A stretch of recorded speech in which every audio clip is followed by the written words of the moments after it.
Today we head to our France 24 bureau in Beijing, where Shannon Van Sant is standing by. Shannon, good morning. The Chinese press this morning all about the Moon Festival.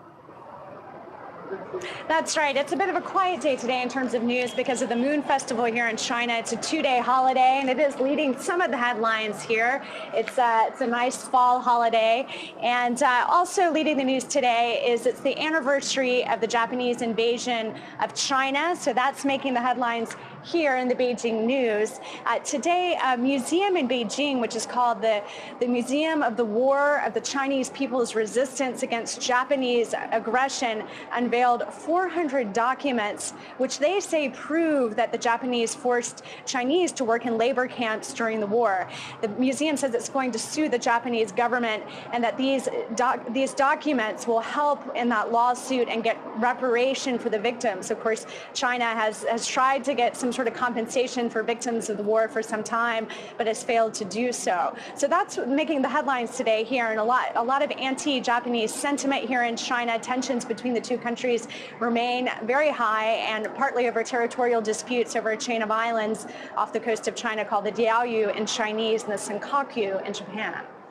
Well, also amongst important Chinese news today, of course, Sharon, the fourth edition of the China-Arab States Expo, which is being held in Nangxia province, a forum attended by business leaders and politicians from the Arab countries, especially from the Middle East and the Gulf region. As you're about to find out in this report, Chinese authorities have made Ningxia something of an embassy aimed at celebrating friendship with the Arab world, some friendship that the Chinese want more of.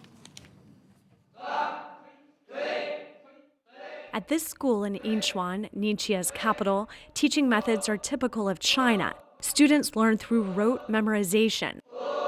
But less common is the language taught here, Arabic. Here is the word happy. It is used to say nice to meet you. Students are from the Hui Muslim minority, which represents 30% of Ningxia's population. Increasing numbers of Ningxia's youth want to study Arabic, and not only for religious reasons. Someday I'd like to work in the Middle East, in the oil or construction industries. Among the 5 northwestern provinces of China, Nangxia is home to the largest concentration of the Hui minority. So we have some links with the Arab world. The government also helps us. For example, here there are no tuition fees for the students.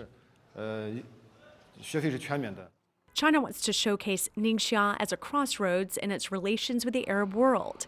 Here, the Communist Party appears to have forgotten its fear of religion. The province's Muslim cultural heritage is displayed. Islamic designs adorn modern buildings. Headscarves and prayer carpets are for sale, even though few Arab buyers have come. Of course, we'd like to develop other markets. Arab countries are a priority, and we have products aimed especially at them.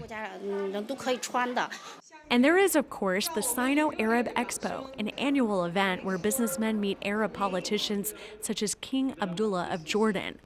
Behind the scenes, people discuss oil contracts, road construction by Chinese companies, and other forms of investment. So we are looking forward to maybe we'll see some opportunities in the halal food, maybe some Islamic, goods or something like this. Primarily, we are looking for the building materials and the mission areas.